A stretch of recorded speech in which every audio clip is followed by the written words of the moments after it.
Session court Lahore में वज़ीर-ए-आज़म शहबाज शरीफ की बानी पीटीआई के खिलाफ हद के इज्जत के दावे पर समाअत। वज़ीर-ए-आज़म शहबाज शरीफ वीडियो लिंक पर अदालत के रूबरू पेश हुए। शहबाज शरीफ ने बयान पर जिरा से कबल अदालती हल्फ लिया। आपके दावे पर लफ्ज़ मुआफिया जो लिखा है, क्या वो रिकॉर्ड का हिस्सा है? बानी पीटीआई के वकील का शहबाज शरीफ से सवाल। मोहम्मद अशफाक लाहौर से हमारे साथ मौजूद हैं। अशफाक, बताइएगा क्या डिटेल्स हैं इस समाअत की? जी बिल्कुल। एडिशनल डिस्ट्रिक्ट एंड सेशन जज अब्बास गनी ने वज़ीर-ए-आज़म शहबाज शरीफ की जानिब से बानी पीटीआई के खिलाफ 10 अरब रुपए हर्जाने के दायर दावे की समाअत की। तो इस मौके पर वज़ीर-ए-आज़म शहबाज शरीफ वीडियो लिंक के जरिए उन्होंने अपनी हाजिरी मुकम्मल करवाई और अपने बयान पर जिरा भी करवाई।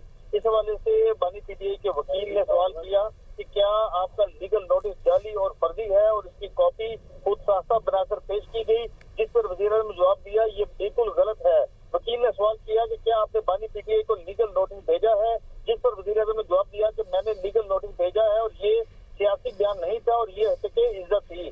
जिस हवाले से अदालत ने तमाम जो जिरा का अमल मुकम्मल होने के बाद मज़ीद कार्रवाई 27 सितंबर तक मुलतवी करते हुए दीगर गवाहान को जिरा के लिए तलब कर दिया।